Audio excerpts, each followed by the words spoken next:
Ada 3 pertanyaan aja langsung saja untuk ketiga tim ses ini yang semuanya sangat mumpuni dan profesional dan bidangnya. Satu, menurut Bapak-Bapak ini yang jadi permasalahan apakah itu utang domestik yaitu bonds atau obligasi Mmm, atau utang luar negeri atau loan ya, itu yang pertama. Menurut Bapak-Bapak yang mana yang kira-kira sekarang ini lebih urgent untuk menjadi masalah dan harus diselesaikan. Yang kedua, tadi saya mendengarkan 2 kata, ini pertanyaan dari beberapa WhatsApp yang masuk ke saya. Menurut Bapak-Bapak yang bermasalah itu debt to GDP ratio atau debt to service ratio ya. oke. Jadi Mmm, Pak Wija akan membedakan antara debt to GDP, kebetulan angkanya sama 38%. Tapi sepertinya kalau debt to GDP itu bisa turun ke 30%, tapi justru debt service itu yang 40% itu yang memakan uang APBN kan kira-kira gitu ya. Jadi bukannya itu masalah, bisa aja kita bayar, tapi berarti kan mengurangi belanja yang lain ya, yang harus Nah, jadi kira-kira menurut Bapak yang mana yang debt to GDP ratio atau debt to service oke. ratio? Yang ketiga, pertanyaan spesifik ya ke Pak Wija. Pertama, Mmm, tadi Pak Wija, saya juga ngecek angka ini Pak Wija yang mengenai SAL ya. Saya kira betul itu karena konsekuensi over borrowing yang terjadi, mmm, pemerintah isu bond, sementara defisitnya lebih rendah. Itu kalau saya hitung betul Pak Wija 2022 itu 480 triliun iya, iya. ya. Pak, bukan di daerah. Kasnya bendahara umum negara. Itu saya cek di LKPP tadi. Kemudian kalau 2023 kurang lebih dari 100 triliun, betul itu angkanya hampir 600 triliun. Mmm, Persoalannya ini kan berarti kan dana mahal ya Pak Wija ya. iya, Iya, Dana mahal yang apakah Pak Wija akan menggunakan uang ini nanti kalau terpilih akan melakukan buyback ya sehingga bisa mengurangi. Ini mohon diberikan pencerahan seperti apa. Yang kedua untuk teman saya ini Pak Edi. Pak Edi kan sebetulnya lebih berarti bahwa utang ini aman, ini masih di bawah Maastricht Agreement yang Undang-Undang 17 itu, tetapi kuncinya kan menaikkan tax ratio ya, sehingga kemampuan membayar kita lebih tinggi. Nah, kira-kira strategi yang mau dilakukan apa ini untuk bisa mencapai, kalau nggak salah target dari Prabowo Gibran itu 23% ya, revenue mhm, per mhm GDP. mhm, mhm mhm. Saya itu sudah dalam eyesight. Mas Anton, saya tertarik dengan kata-kata Anda yang mengatakan ekor kita terlalu tinggi. Itu mmm, berarti ekor. pembangunan infrastruktur banyak tidak hemat ya, Mas Anton ya, kurang lebih ya. Apa begitu Mmm, ya? Sehingga Anda harus koreksi seluruh proses-proses pembiayaan infrastruktur yang selama ini dianggap terlalu mahal, dianggap tidak memberikan dampak perekonomian. Jadi yang pertama yang bermasalah itu hutang dalam negeri yang bentuknya SBN atau hutang luar negeri ya, yang bentuknya loan. Kalau kita lihat komposisinya, hutang luar negeri itu kan 23% dari total hutang, yang 77% adalah hutang domestik dalam bentuk SBN. Jadi rasio hutang luar negeri kita itu sebenarnya relatif rendah. Kalau saya malah mempunyai ide supaya hutang luar negeri ini lebih kita manfaatkan, mmm, tapi dengan cerdas. mmm, Dan jangan sampai kita didikte. Misalnya, Cina membangun jaringan kereta cepat seluruh negeri. Dia bisa pakai uang sendiri semuanya. iya, Tetapi yang dia lakukan 10% pakai uangnya World Bank. mmm, Kenapa? Karena dengan adanya World Bank yang 10% itu, seluruh proses dari awal sampai akhir itu world class. Karena ada oke, lembaga internasional yang yang masuk iya, mengawasi. mengawasi. Nah, sebenarnya akan lebih bagus kalau proyek LRT, kemudian proyek kereta cepat, itu juga memanfaatkan sehingga seperti ini. Ini kan semuanya utang sendiri, pakai surat hutang, dikelola Iya, sendiri, teman-teman sendiri, sehingga jadi governance menjadi kualitas isu. hutang maksud Anda kan? Kualitas proyek. Kualitas project dan kualitas hutang. Kenapa tidak? Misalnya proyek seperti kereta cepat, LRT, itu melibatkan pihak lain. Taruhlah ADB atau AIIB atau World Bank. World Bank. Atau sekarang kita sudah punya Sovereign Wealth Fund, INA, kita libatkan. Karena INA pasti akan menggandeng sebagai katalisator financial dari luar. Yang mereka ini akan memastikan proyek itu berjalan dengan Ya. baik. Sebagai gambaran, ada 3 proyek besar. Kereta cepat, LRT Jabodetabek, sama MRT. Sama-sama di Indonesia, kualitasnya yang MRT itu world class. Kenapa? Ada pihak Jepang yang mengontrol. Sehingga hal-hal seperti ini menurut saya perlu kita manfaatkan. Sehingga yang bermasalah bukan hutang luar negeri, karena rasionya masih kecil, justru kita perlu eksploitasi dengan lebih cerdas hutang luar negeri ini, tapi justru hutang dalam negeri, yang sumbernya SBN, yang ini menimbulkan crowding out, merusak sektor keuangan, merusak capital market, dan lain sebagainya.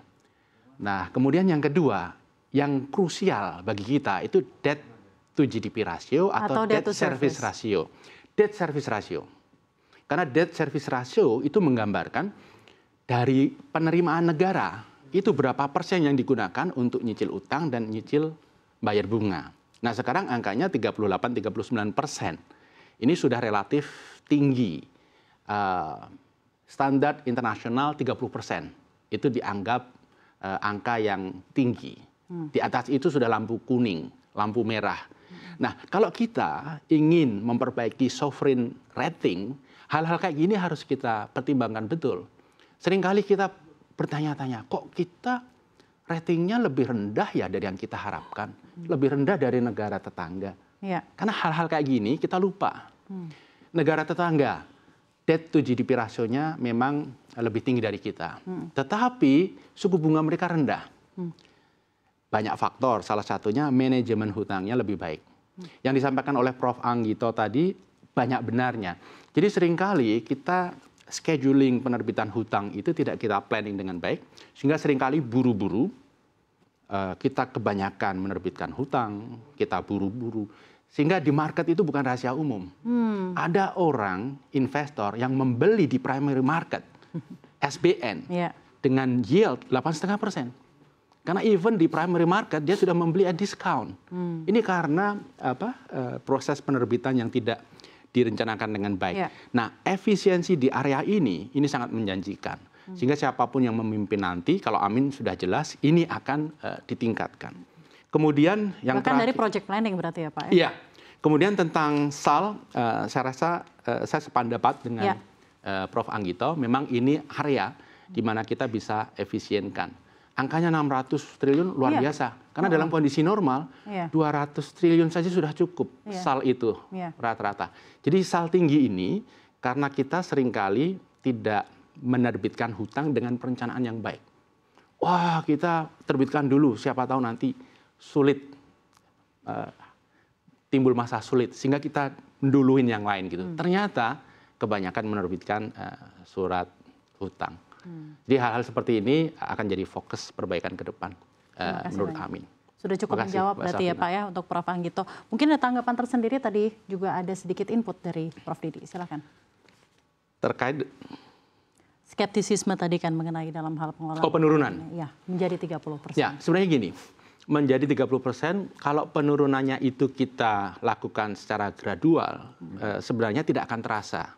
Yang saya maksud secara gradual itu begini, SAL kita kerjakan, itu hutang akan turun 1,5 sampai 2% PDB dari SAL saja. Dari SAL dulu nih berarti ya. Kemudian yang kedua, hutang, peningkatan hutang itu harus sama dengan atau kurang dari pertumbuhan ekonomi.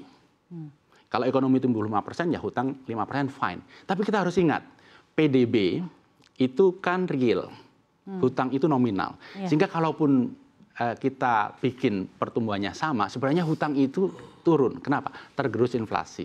Jadi konsisten di angka pertumbuhan GDP saja, kemudian diawali dengan penurunan SAL di depan, itu sudah bisa mendekati 30% di tahun 2029. Itu hitung-hitungan kami. Apalagi kalau kita secara lebih agresif. Itu 1-2% per tahun ya Pak ya penurunan. Iya. SAL itu banyak. Itu adalah produk dari political market yang tawuran di dalam. Nah, itu politik. Jadi lagi-lagi political decision politik. Baik. Pak Wijayanto, sebelum ke Pak Edi ada tanggapan lagi sebelum saya lempar ke Pak Edi?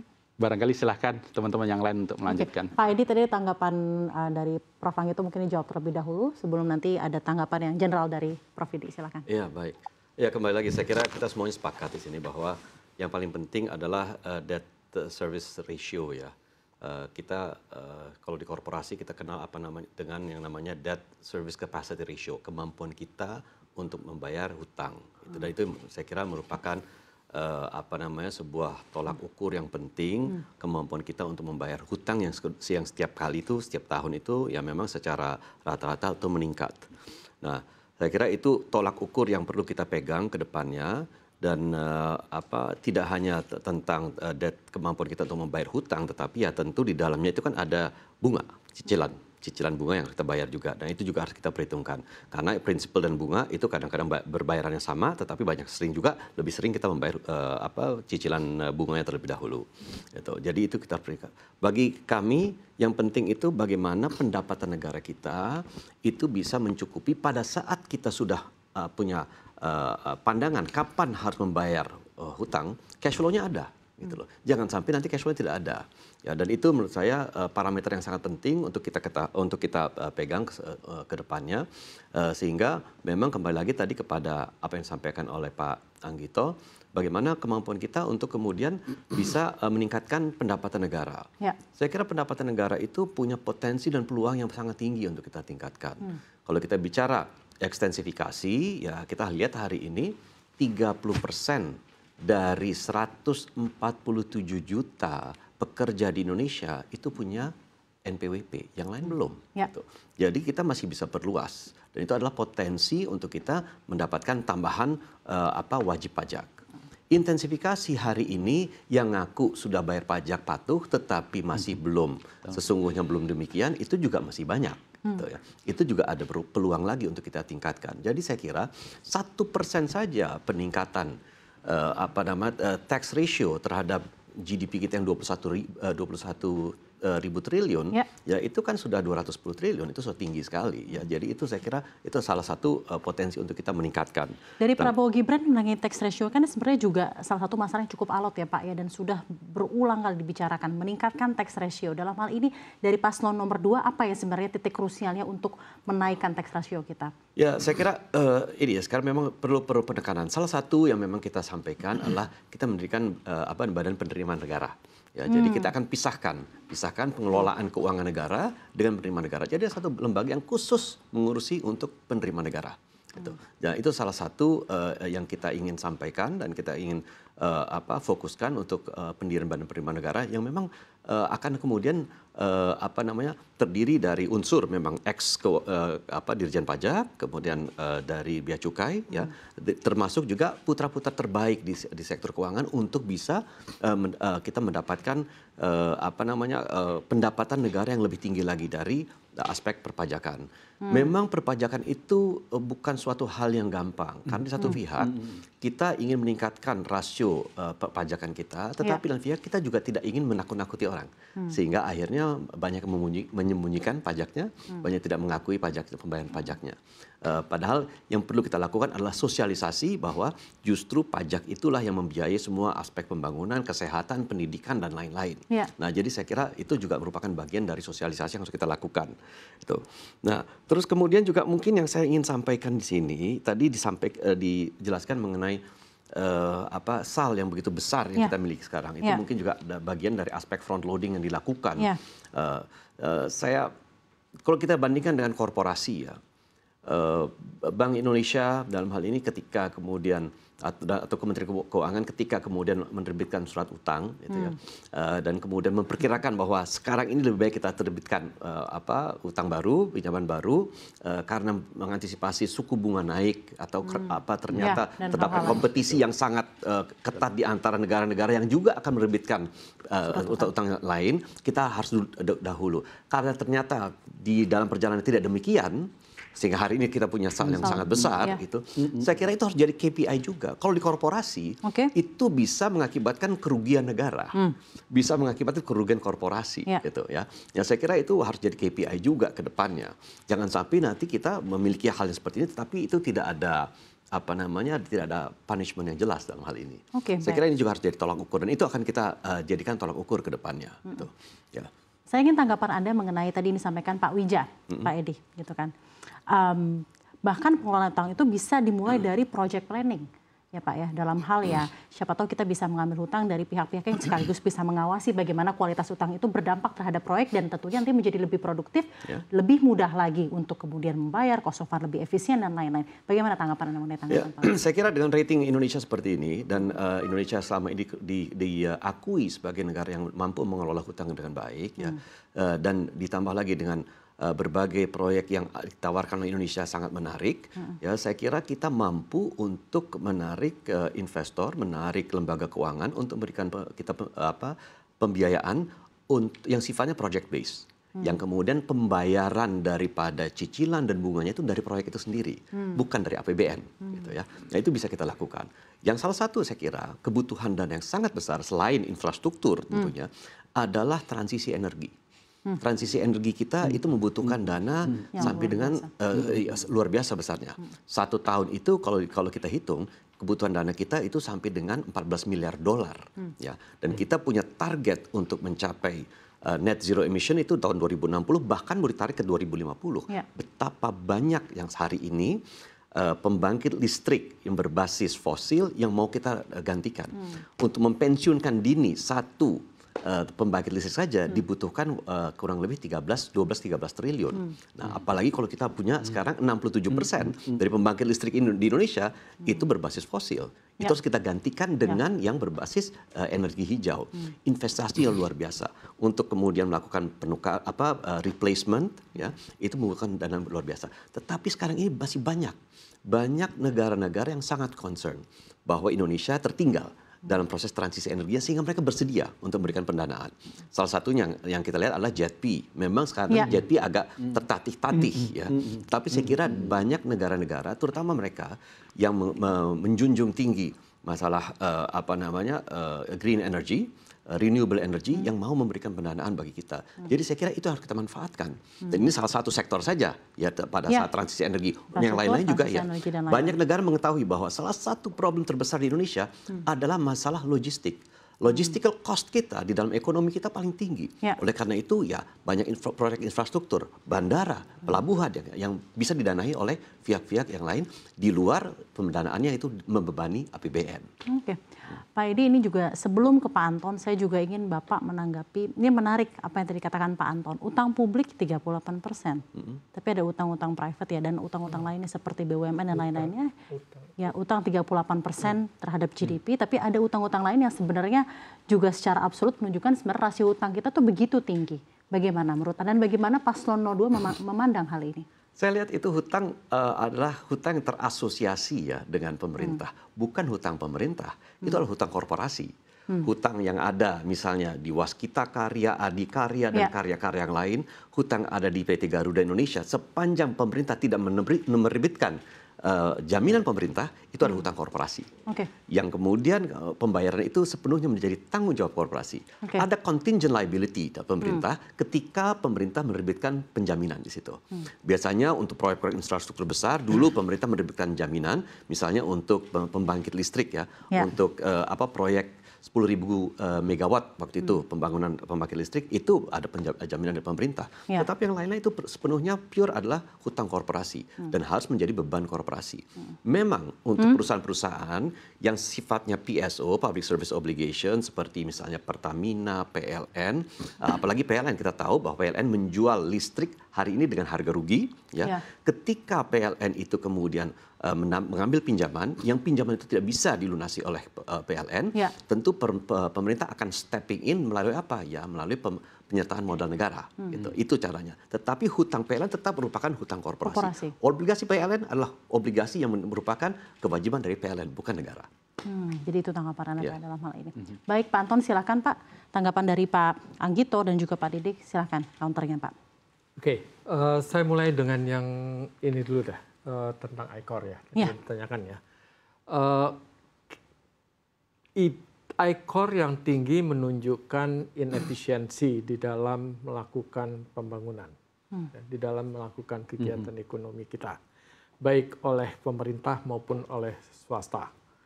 Apa saja faktor-faktor yang bisa dipangkas di dalam biaya-biaya tinggi tersebut? Itu yang menjadi fokus yang mungkin perlu untuk dipangkas tadi. Salah satunya yang saya sebutkan tadi adalah terkait dengan cost of funds misalkan. Atau mungkin penggelembungan di dalam nilai-nilai proyek.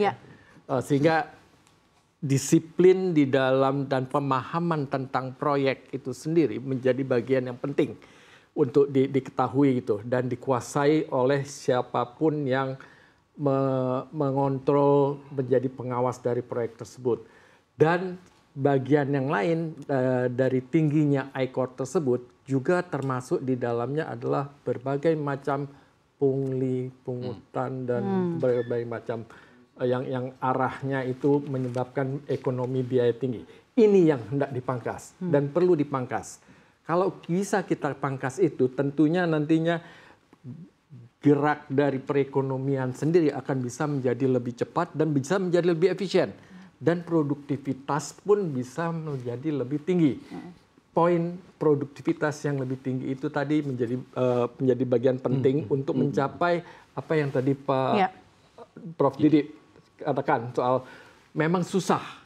Kita tahu bahwa sekarang ini mungkin tahun depan ini pun tahun ini pun mencapai 5%. Untuk mencapai 5% agak susah gitu ya. Dan apalagi dengan hingar-bingar ada politik pemilu dan sebagainya sehingga konsentrasi untuk benar-benar coba mendorong membangun agak susah. Tetapi berikutnya pada periode berikutnya di sanalah waktu yang untuk bisa digunakan untuk mendorong mengimplementasikan program-program supaya menjalankan program-program yang lebih produktif.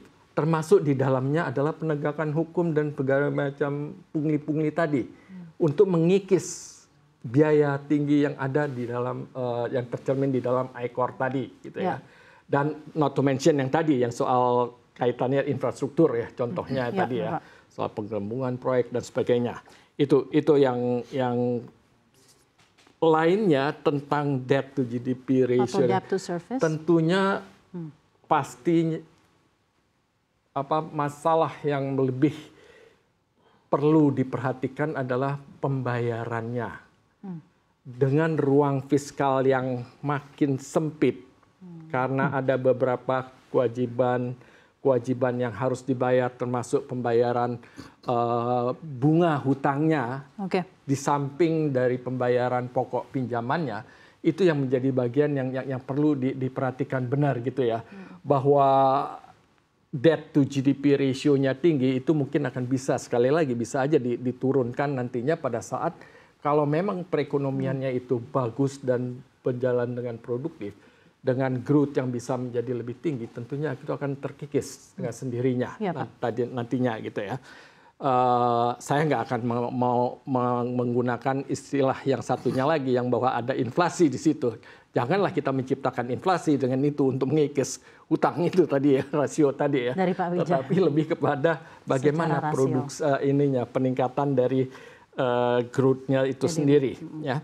Dan yang soal, nah ini yang tadi pertanyaannya Pak Anggito itu mengingatkan saya soal mengapa sejak tahun berapa itu, tahun 90-an lah ya, tahun 90-an, 1990-an itu strategi dari pembiayaan APBN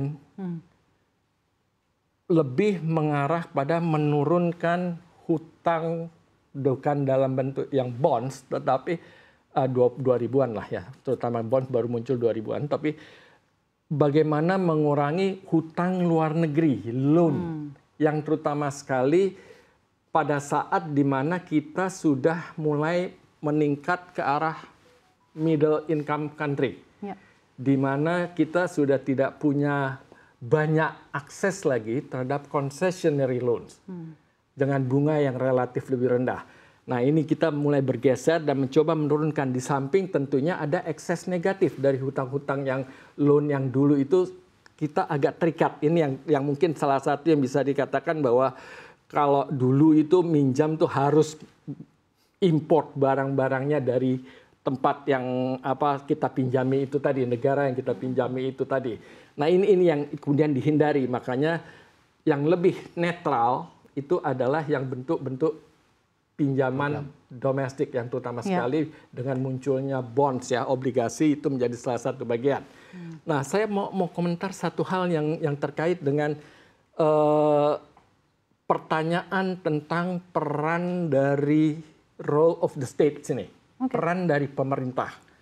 Peran dari pemerintah tidak harus yang menjalankan proyek.